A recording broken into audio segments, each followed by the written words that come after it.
गुजरात के मेहसाणा जिले में कड़ी विधानसभा पर होने वाले उपचुनाव को लेकर राजनीतिक गतिविधियां तेज हो गई हैं। मेहसाणा जिले की कड़ी विधानसभा सीट पर होने वाले उपचुनाव को लेकर राजनीतिक गतिविधियां तेज हो गई है।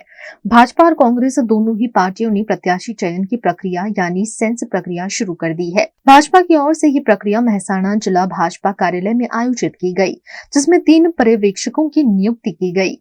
इसमें पूर्व पालनपुर सांसद दिनेश अनावड़िया, प्रदेश उपाध्यक्ष कौशल्य कुंबरवा और गांधीनगर शहर के पूर्व महामंत्री उपस्थित रहे। संभावित उम्मीदवारों में जिला पंचायत के पूर्व प्रमुख प्रहलाद परमार, नगर सेवक अशोक परमार, जिला डेलीगेट राम परमार, लाहौर गांव के सरपंच सुरेश परमार और जोटाणा के रमेश सोलंकी का नाम सामने आ रहा है।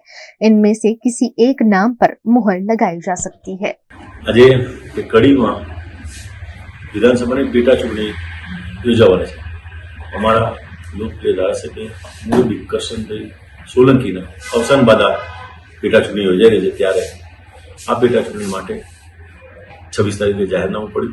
चूंटणी पंचे जे जाहेरात करी है अने आजे अमारी भारतीय जनता पार्टीनी पद्धति प्रमाणे जेटला उम्मीदवारों इच्छुक उम्मीदवारों है ते लोको आज अमरा निरीक्षकश्रीओ जोड़े एमनी रजूआत करवा आव्या छे।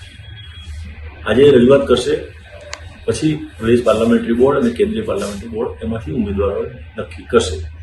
महामंत्री मेहसाणा जिला भाजप अनुसूचित जाति मोर्चो छे अने हालना तबक्के अमे कड़ी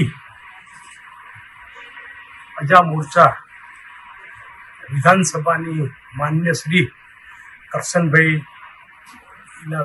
देहांत थवाथी आ सीट खाली पड़ी होय अमोए आ सीट माटे उम्मीदवारी नोंधवा आव्या छीए अने उम्मीदवारीनी अंदर अमे 150 छीए। सुप्रीम कोर्टनी गाइडलाइन प्रमाणे जो अमोने टिकट आपे तो अमे पार्टीनो खूब आभार मानीश।